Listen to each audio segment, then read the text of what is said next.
Albert Speer, l'architecte de Hitler, avait été chargé de tout faire construire en granit et même de préparer des croquis représentant ces bâtiments lorsqu'ils ne seraient plus que des ruines.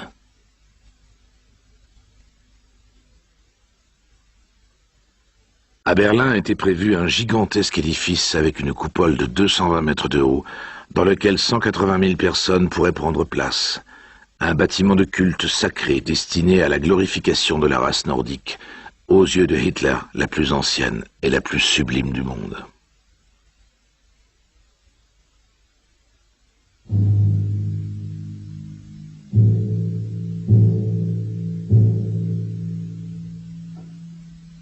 Ses propos de table l'attestent.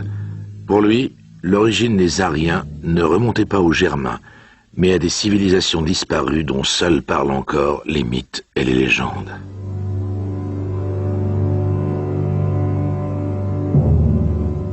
Ces bâtiments gigantesques devaient aussi rappeler les demi-dieux géants de l'Atlantide ou de Thule, auxquels Hitler croyait secrètement, comme Liszt, Lanz ou Sebottendorf.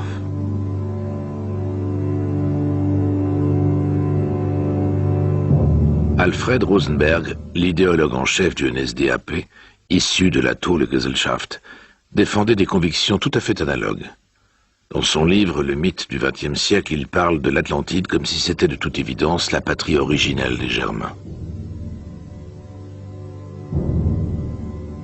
Il en va de même pour Heinrich Himmler, qui s'intéressa dès sa jeunesse à la mythologie et à l'ésotérisme.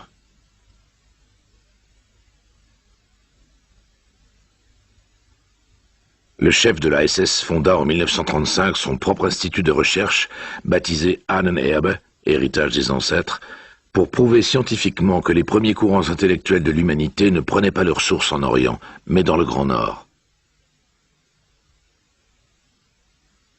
Pour le film Germain contre Pharaon, on reconstitua de luxueuses maquettes du lieu de culte de Stonehenge, afin de montrer quel niveau de connaissances techniques et astronomiques la race nordique possédait déjà au temps primitif.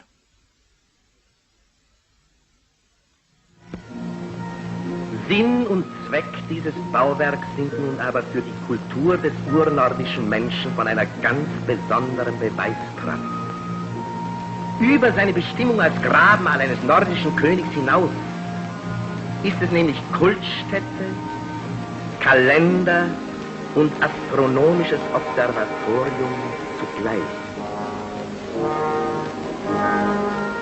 Wenn nach den langen Winternächten des Nordens die Sonne, der Ursprung allen irdischen Lebens, hinter dem Markstein weit im Südosten aufging, dann verkündete der gelehrte Priester-Astronom dieses nordischen Volkes die Wiedergeburt des Lichts. Verkündete, dass die Sonne nun wieder aufwärts steigen und bald über den rauen Winter siegen werde. Die Zeit der Wintersonnenwende. Wenn die Sonne in ihrem Jahreslauf am Himmel hinter dem großen Markstein der Allee aufging und ihr Licht auf den Altarstein warf, dann verkündete er die Zeit des Mitsommers, den Höhepunkt des Jahres mit seiner tiefen Bedeutung für alles Leben. Hermann Wirth, l'un des fondateurs de l'Institut Ahnenerbe, considérait les bâtisseurs de Stonehenge comme les descendants de la légendaire Atlantide qui avait, selon lui, existé voici des centaines de milliers d'années au pôle Nord. C'est aussi de cette époque que dataient selon lui les peintures rupestres suédoises de Bohuslän qu'il étudia au cours des 2 expéditions de la SS. Il les interpréta comme des documents religieux sur la plus ancienne race de la Terre, celle dont les écrits avaient porté dans le monde entier les premiers courants de la civilisation.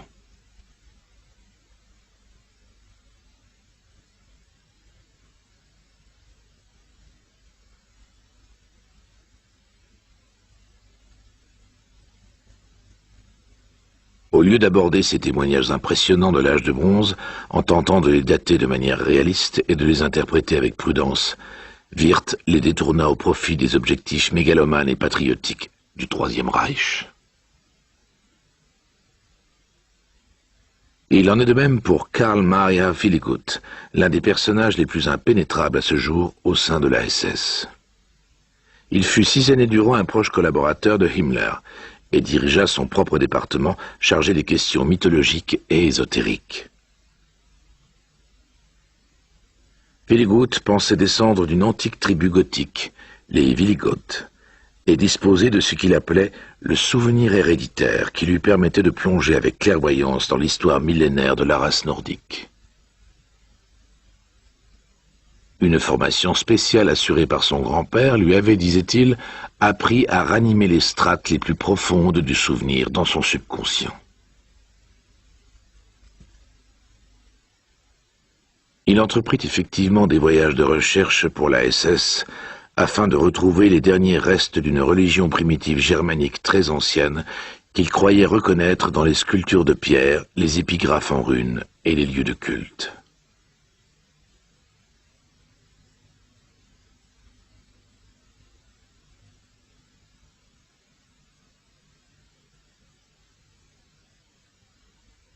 Willigoth crut ainsi discerner dans les grands massifs rocheux du sud de l'Allemagne des fortifications primitives datant de l'Atlantide, et y vit une preuve de la supériorité dont faisaient preuve nos ancêtres nordiques dans l'art du traitement de la pierre.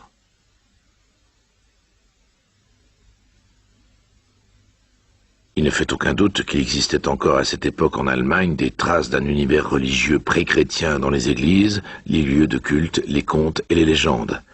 Mais la mainmise des nazis sur ces sujets en ont empêché l'étude jusqu'à aujourd'hui.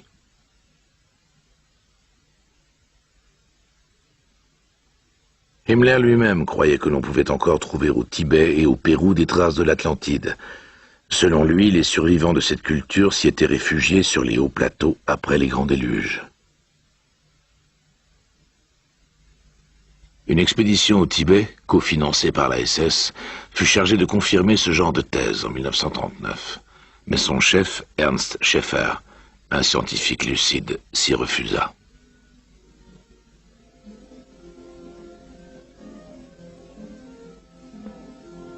Il emmena tout de même avec lui un spécialiste des races, pour vérifier si l'on n'y trouvait pas encore des traces de migrants nordiques primitifs.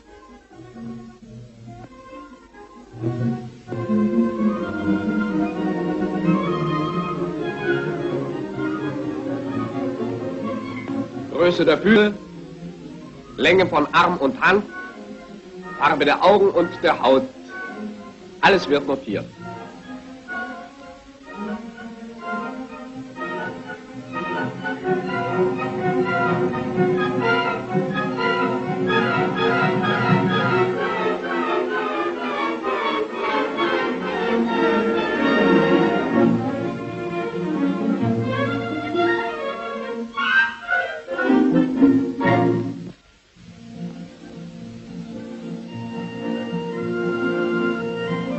So war bald das Vertrauen zu uns, dass sich die Eingeborenen sogar herbeiließen, ihre Gesichter abformen zu lassen. Eine weiche, harzähnliche Masse, die beim Atmen nicht sonderlich stört, wird aufgetragen und so entsteht eine naturgetreue Maske.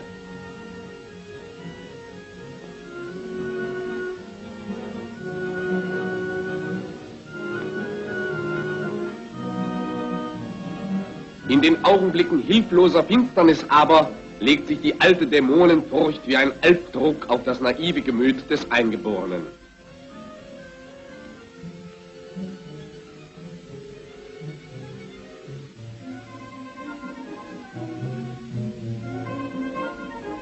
Bald ist die Masse erstarrt.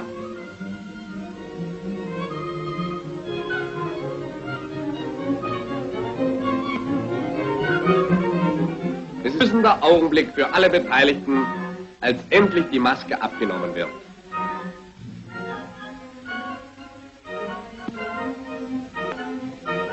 So entstand Stück um Stück unsere rassenkundlichen Sammlung von den Menschentypen Hochasien.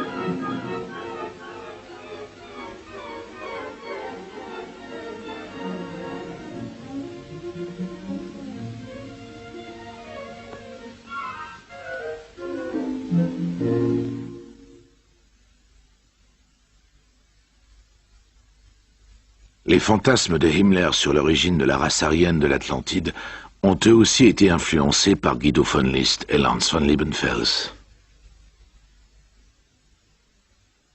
La conception du monde de Villegut présente de fortes similitudes avec les idées de Liszt qu'il a connues personnellement.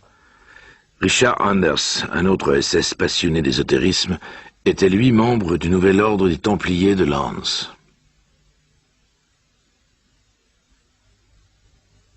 Anders photographia sur les lieux de culte en Allemagne les traces de ce qu'il appelait les sculptures de pierre, des têtes d'animaux ou d'êtres humains réalisées avec savoir-faire, reliques d'une religion primitive européenne que l'on disait vieille de 20 000 ans et d'où étaient issues toutes les autres cultures.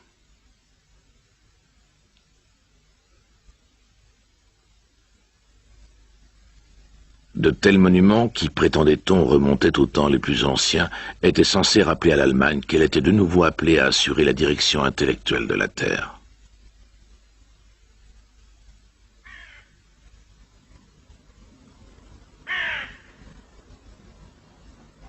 Mais le principal lieu de recherche de la SS fut un ensemble de rochers appelé Externstein, situé dans la forêt de Teutoburg, que Himmler et Villegut considéraient eux aussi comme un lieu de culte remontant à l'époque de l'Atlantide.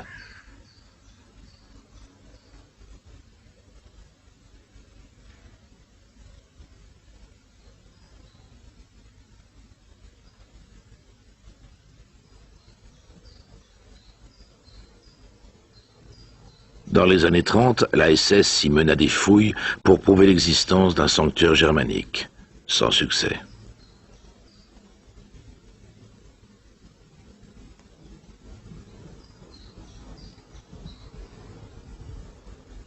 Malgré l'absence de découvertes archéologiques, on affirma qu'un culte du soleil avait déjà été célébré ici dans les temps primitifs.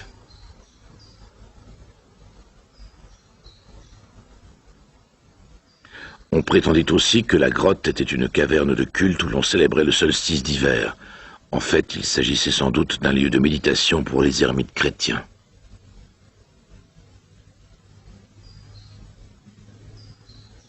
Le signe sur le mur fut identifié comme une rune. Il s'agit plus vraisemblablement de la représentation d'une potence. Cet endroit a aussi été utilisé au Moyen-Âge comme lieu d'exécution.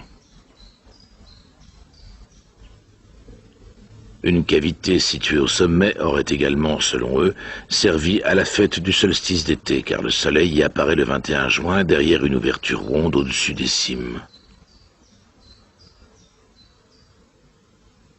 Mais la technique de taille utilisée pour cet autel n'était pas encore connue des Germains.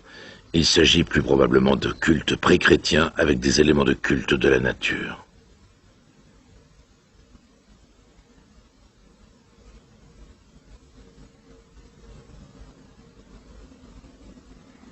Il en est de même pour le bas-relief de déposition de la croix du Moyen-Âge avec son frêne courbé dans lequel les néo-païens voient un signe de victoire de l'Église sur la religion de Wotan.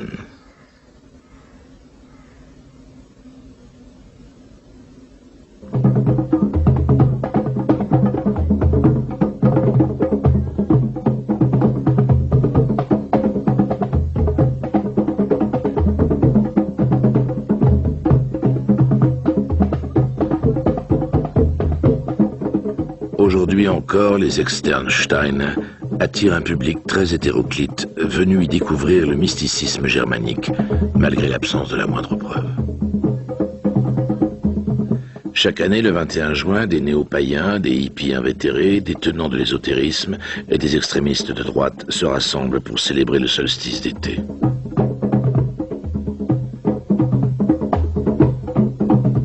Après de vives confrontations, les extrémistes se sont retirés et célèbrent leur rituel dans des lieux cachés.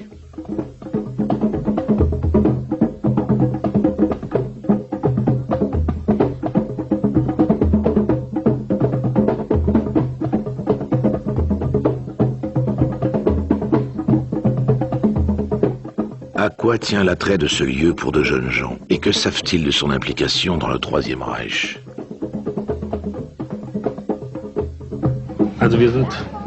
Eh bien maintenant, nous portons des vêtements germaniques. Enfin moi, c'est plutôt de l'époque des Vikings.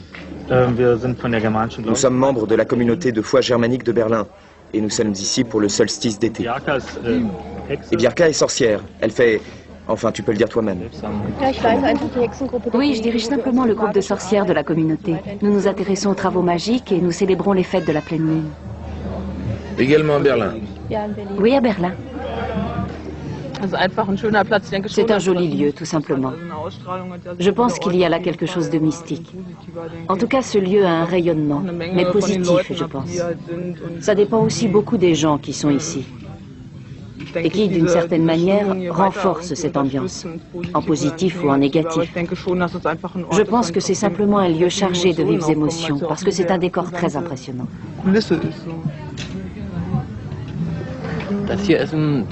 C'est ici, comment dire, le lieu de la dernière résistance non chrétienne contre le christianisme, résistance qui a été écrasée vers l'an 700. C'est donc tout à fait un lieu d'insurrection ou de déclin.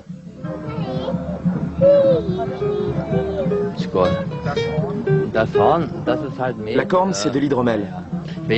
Bon, je ne veux pas parler de l'univers germanique maintenant, mais c'est une boisson qui convient, ça réchauffe bien, ça donne une bonne ivresse, c'est bon et digeste. La corne, je l'ai achetée un jour sur un marché. Elle m'a plu. En fait, elle vient d'Afrique, il faut le savoir, c'est-à-dire pas d'ici, parce qu'ici, il n'existe plus de bœuf de ce type-là. Ici, les extrémistes de droite sont très peu nombreux. On tente souvent de faire croire que tout le milieu est d'extrême droite. Ça ne tient pas debout. Si vous rencontrez aujourd'hui plus de 3 ou 4 extrémistes, je vous offre un hydromel.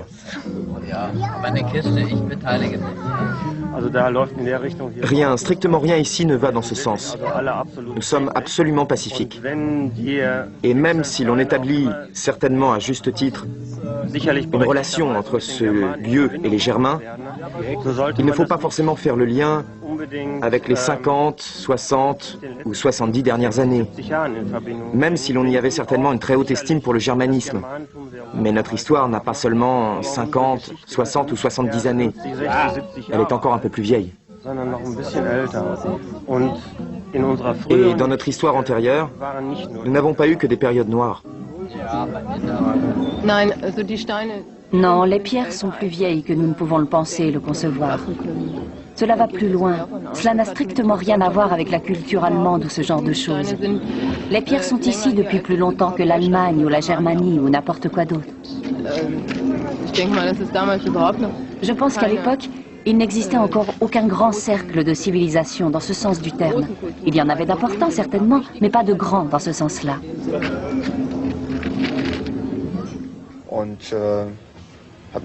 Et je me suis aussi intéressé à la mythologie germanique. J'ai fait des expériences.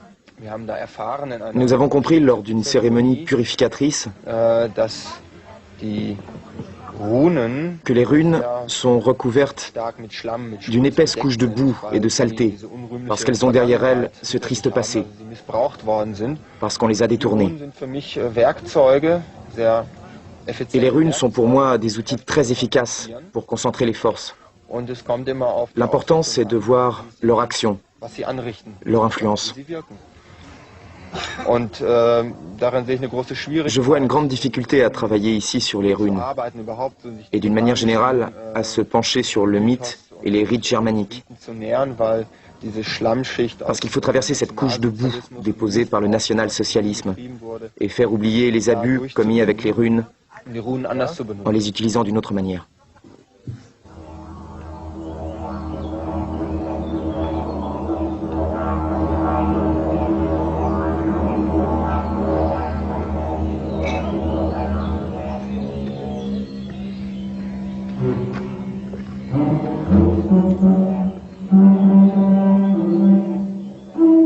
En ce lieu, chacun parle beaucoup de ses racines et des traditions mystiques.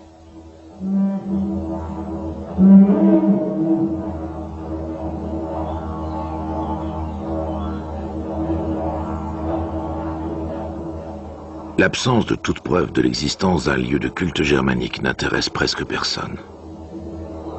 Des jeunes gens qui ne savent pas par quel bout prendre le christianisme se projettent dans de vagues idées de temps primitifs païens et satisfont leur désir de mysticisme, d'ivresse et de communauté.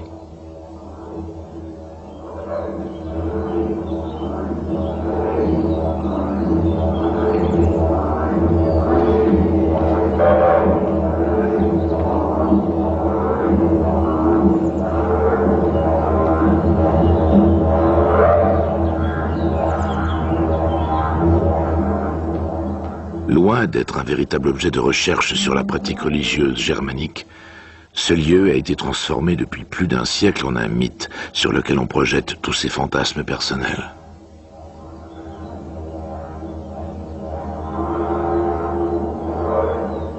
On recherche l'attrait de situations nébuleuses, crépusculaires, plutôt que d'étudier avec une conscience lucide l'univers archaïque des images d'antan.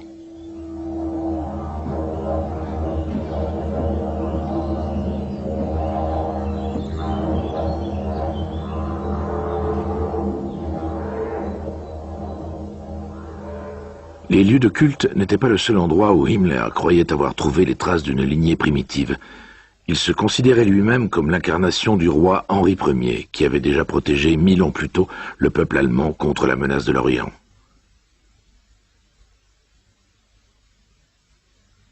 La cathédrale de Pfädlingbourg, où celui-ci fut inhumé en 936, était considérée, avec les Externsteine, comme un autre lieu de culte majeur de l'Ordre noir. La SS s'empara de l'église, en éloigna l'autel et les prie-dieux, et la proclama lieu sacré national-socialiste. Chaque année, on mettait en scène à grands frais la cérémonie d'anniversaire du roi. De nombreuses personnalités nationales-socialistes y assistaient, et l'on célébrait le défunt comme le modèle d'une personnalité authentiquement germanique.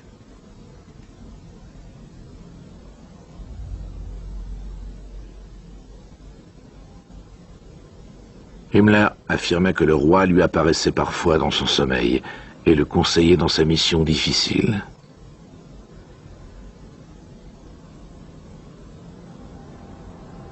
On dit qu'après les cérémonies officielles, le Reichsführer de la SS s'enfermait dans la crypte à minuit pour dialoguer avec sa précédente incarnation.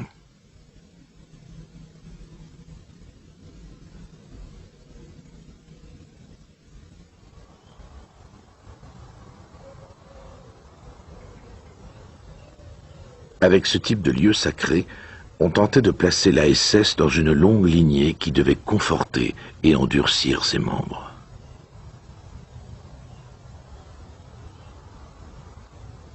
Le bois des Saxons, à Ferdinand der Haller, avait un objectif analogue. En mémoire des 4500 chefs germaniques exécutés par Charlemagne, Himmler fit disposer un nombre équivalent de blocs erratiques qui forment un long chemin circulaire.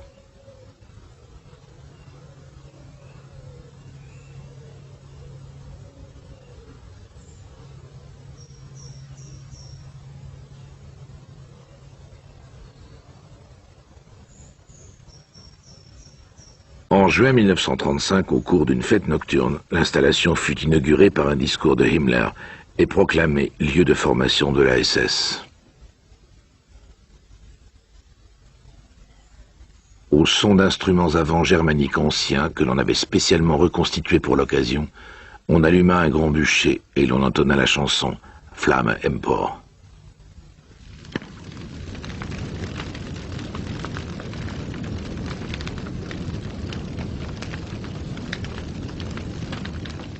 Avant les grands feux du solstice, on se donnait du courage pour lutter contre les puissances des ténèbres. On sacrifiait sa personnalité sur l'autel de prétendues grandes idées.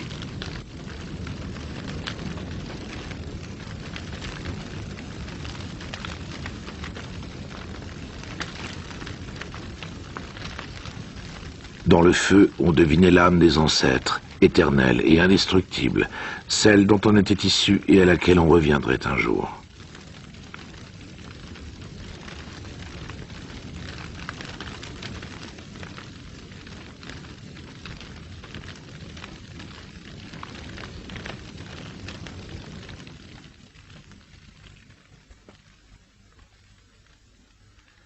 Ce lien avec les traditions antiques était renforcé par des signes et des symboles archaïques. À cette fin, on faisait appel aux runes germaniques antiques et l'on utilisait leur aura de force et de mystère.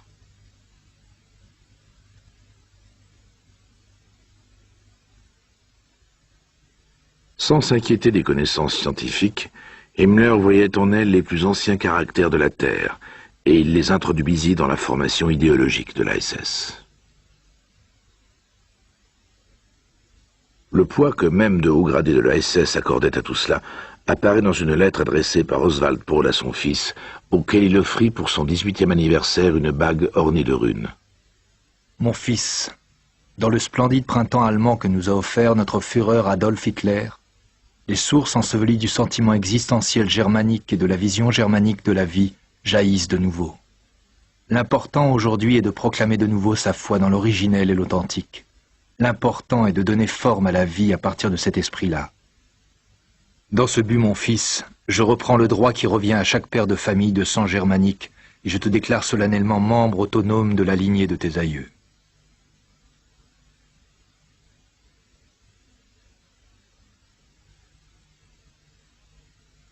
En guise de distinction honorifique pour certains membres de la SS, Karl Maria Filigut dessina la bague à tête de mort, portant 4 signes en runes, dont Guido von List a fourni l'interprétation. L'esprit créateur doit vaincre. Que l'homme fasse un avec Dieu l'Éternel. La force de ton esprit te rend libre.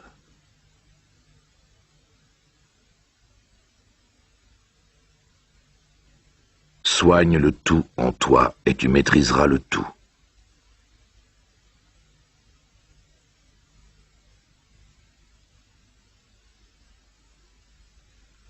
La tête de mort elle-même passait pour le symbole de l'effacement de la volonté personnelle au service d'une mission supérieure. Lorsque Himmler apprit en 1939 que ses idées démentielles avaient valu à Filigut d'être interné en hôpital psychiatrique dans les années 20, il ne put faire autrement que de le chasser de la SS. Mais il resta en contact avec lui à titre privé et continua à lui demander conseil sur les questions liées à la mythologie et à l'ésotérisme. Pendant la guerre, tous deux échangèrent ainsi des lettres où ils cherchaient à déterminer quelles runes seraient les mieux appropriées sur les tombes des SS pour permettre le retour des morts dans le ciel des dieux germaniques.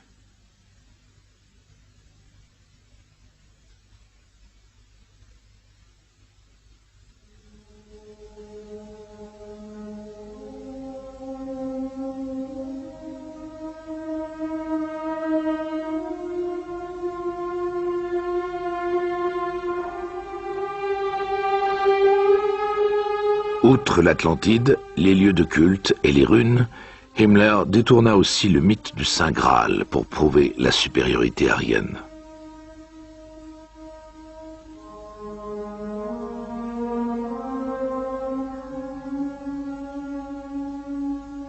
En 1936, il fit ainsi entrer dans la SS un homme qui travaillait déjà sur cette question depuis plusieurs années.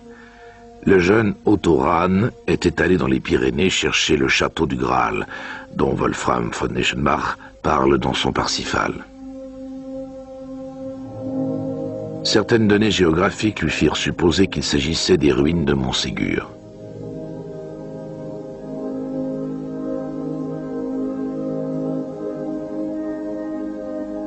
Au Moyen-Âge, ce château avait été le dernier refuge des cathares, une communauté religieuse hérétique que l'Inquisition avait fini par exterminer.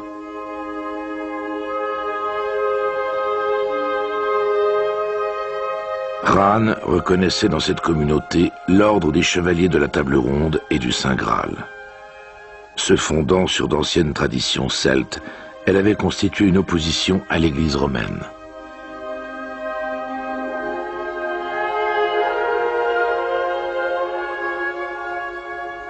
À la recherche des symboles et documents ésotériques disparus, il explore les cavernes des Pyrénées où les cathares s'étaient réfugiés pour échapper à leurs bourreaux.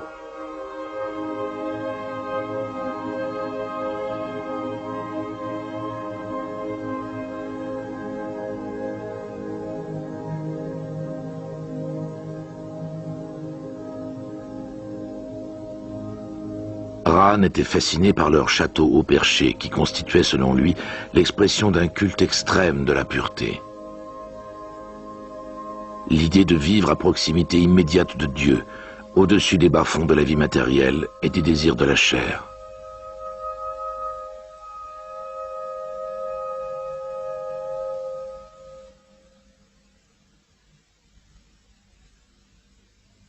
Il mène une singulière double vie. Il vit clandestinement son homosexualité, mais recherche dans le même temps une purification spirituelle incarnée à ses yeux dans le symbole du Graal.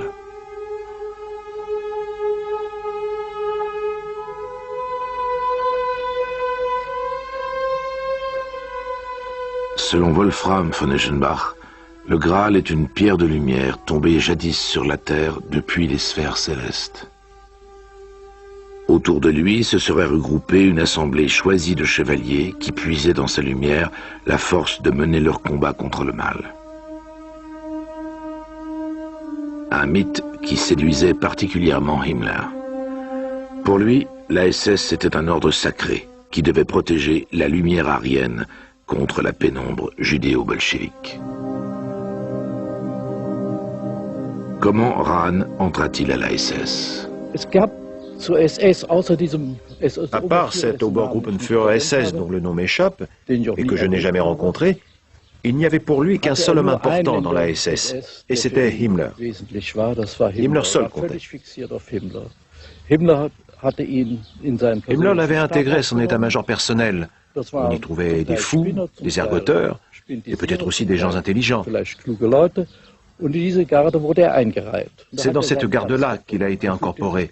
Il y avait trouvé sa place, il s'y sentait protégé, on lui donnait de l'argent, il avait un uniforme, un rôle, mais il faisait une fixation sur Himmler, qui était un saint pour lui. Il le protégeait et ne savait rien de tout cela. Lorsque Rahn, à la fin de sa vie, fut muté dans un camp de concentration pour s'endurcir, il avait été dégradé, était redevenu simple SS.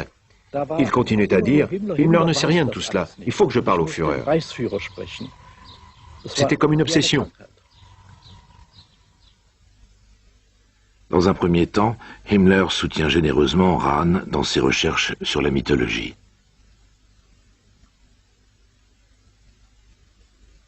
Mais la vie du jeune homme connaît un tournant tragique lorsque son homosexualité commence à être notoire dans la SS. Les dénonciations et les intrigues le minent et sapent son travail. Pour l'endurcir, on le détache dans les équipes de surveillance des camps de concentration de Dachau et Buchenwald, où il s'effondre psychologiquement. Il demande à quitter la SS, Himmler accepte.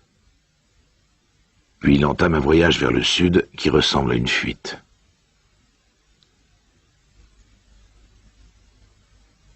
Le délabrement physique, l'épuisement spirituel et la peur d'être persécuté par les SS le mènent dans les paysages montagneux du Tyrol.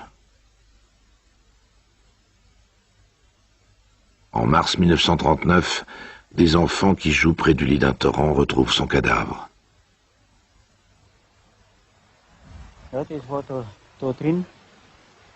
Oui, c'était là-dedans, au bord du torrent, sous l'arbre. Nous l'avons trouvé, mon frère et moi. Les scarabées se promenaient déjà sur lui, la peau était tendue. Nous sommes rentrés en courant à la maison, et nous avons tout raconté. Ma sœur est allée à la gendarmerie, à Seul, et puis il est venu, Schantinger, avec un cercueil, et je l'ai accompagné. Il y avait deux petites bouteilles à côté de lui. L'une était vide, l'autre à moitié pleine. Il s'est vraisemblablement empoisonné. La SS fait paraître une annonce de décès laconique. Lors d'une tempête de neige dans les montagnes en mars de cette année, l'Obersturmführer SS Otto Rahn a connu une fin tragique. Nous perdons avec ce camarade défunt un SS honnête et un remarquable historiographe.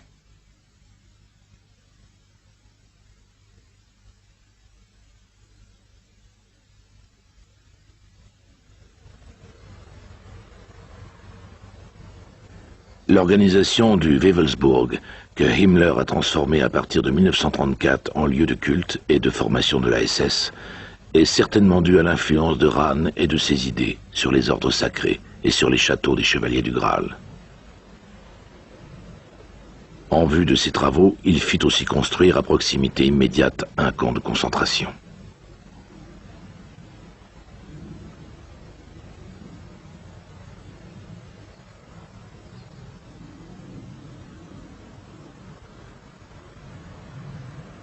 On prévoyait de créer une sorte d'académie de commandement pour les officiers supérieurs de la SS, avec des cours de préhistoire et d'histoire ancienne, de mythologie, de religion, d'archéologie et d'art. Une bibliothèque d'environ 16 000 livres, revues et manuscrits anciens traitait de ces questions.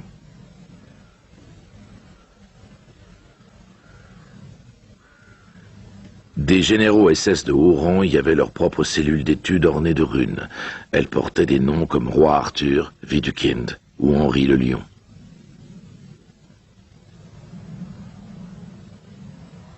On s'y retrouvait parfois pour des réunions, comme en juin 1941, date à laquelle Himmler annonça qu'il fallait réduire la population slave de 30 millions de personnes.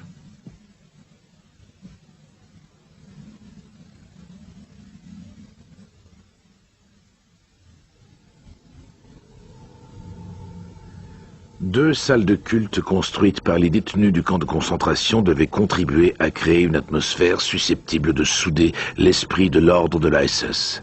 Par exemple, la salle des Obergruppenführer, entourée de 12 piliers. Au milieu, sur le sol, une roue solaire comprenant elle aussi 12 rayons. Des runes de Zieg stylisées, qui étaient pour la SS les signes de la victoire et de l'éveil intellectuel.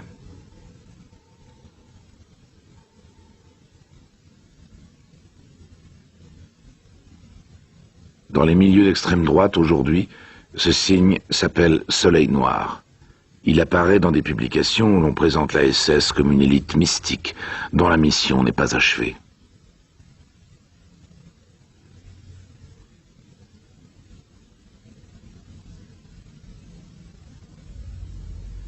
Dans ces textes, le Soleil Noir symbolise la lumière pure du Nord et le savoir supérieur de Thulé, dont l'Europe doit de nouveau se souvenir dans les périodes de décadence et de matérialisme, afin d'aller puiser de la force dans ses origines.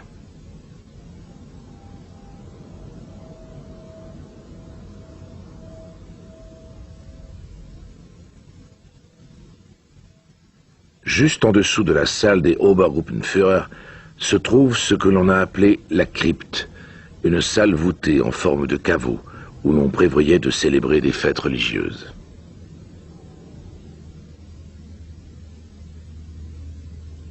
L'atmosphère fait penser à ces rites de destruction de la personnalité individuelle, à cet état second dans lequel l'homme devient un réceptacle vide où l'on déverse dans l'ivresse des sentiments édifiants.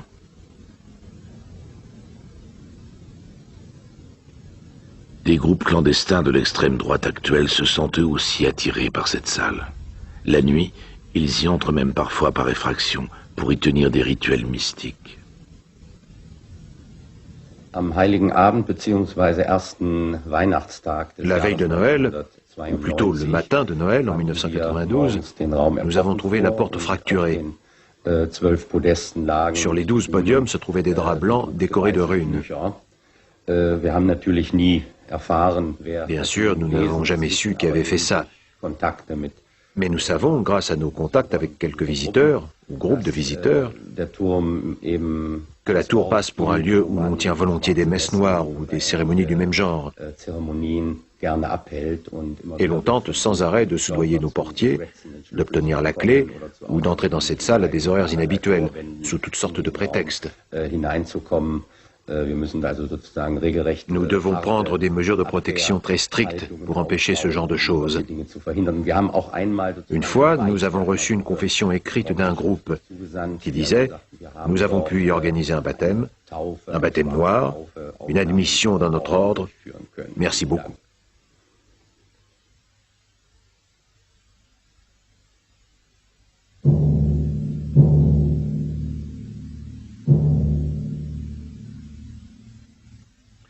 Himmler prévoyait de faire du Wewelsburg un centre religieux et idéologique pour la période qui suivrait la victoire finale. Des maquettes montrent quelle dimension devait atteindre l'installation.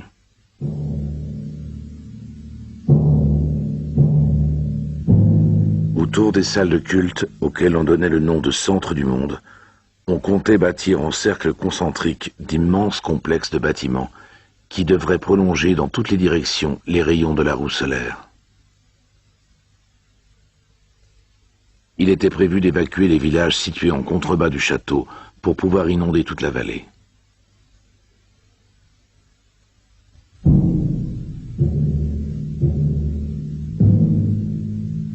Était-ce pour dégager la vue vers le nord, vers l'Atlantide, patrie originelle, où selon Himmler des créatures ariennes avaient jadis accosté pour remplir des missions exceptionnelles?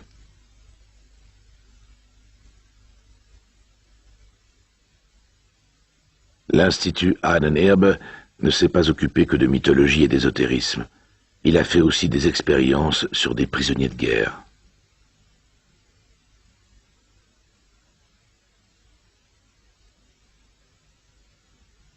Dans son emploi du temps, Himmler pouvait ainsi concilier, par exemple, les recherches sur le Graal pendant la matinée et l'après-midi la surveillance d'expériences abominables.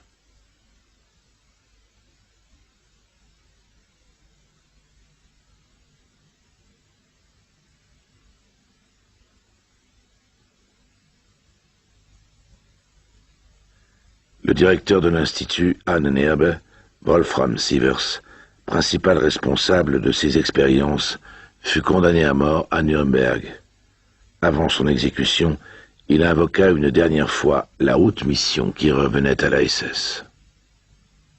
J'ai toujours souhaité mourir pour le royaume des cieux. Il n'existe pas de faute, aussi grande soit-elle, qui ne puisse être totalement payée, effacée et expiée par la mort au cours de la période du feu intemporel que l'on traverse dans la mort.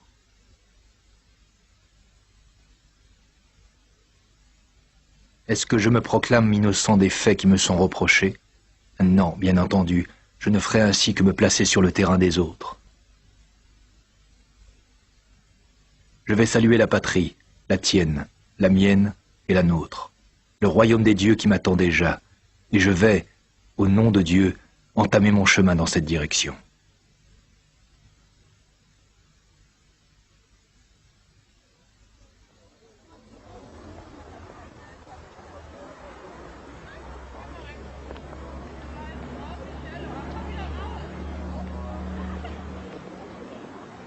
Notre voyage se termine.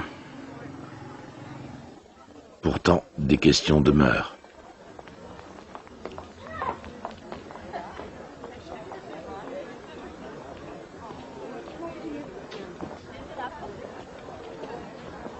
En détournant les mythes, les nazis n'ont-ils pas fait des dégâts insoupçonnés?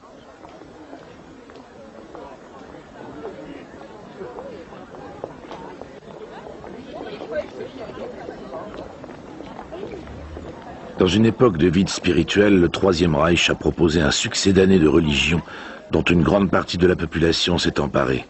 Il a promis de satisfaire des besoins qui allaient au-delà du domaine purement matériel.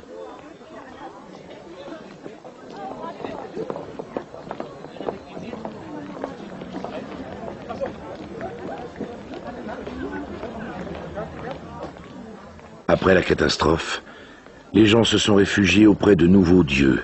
Confort et technique, musique et films produits par les usines à rêve d'autres pays.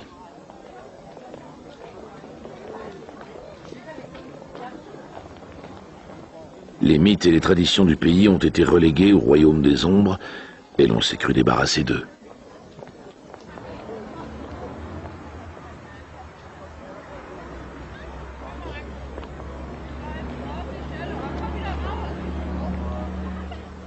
En Allemagne, la mégalomanie des nazis a frappé les grands sentiments, les grands idéaux et les grandes visions de l'empreinte d'un tabou qui n'est pas effacé aujourd'hui. Mais de nouveau, les gens semblent avoir d'autres besoins qu'un réfrigérateur plein et une raison lucide.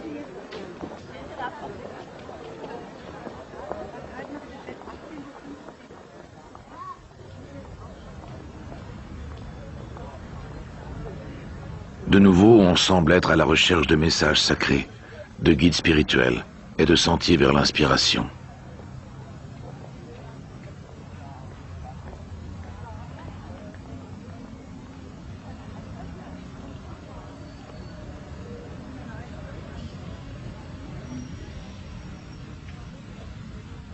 Ferons-nous preuve en la matière d'un plus grand discernement que les hommes du début de ce siècle ?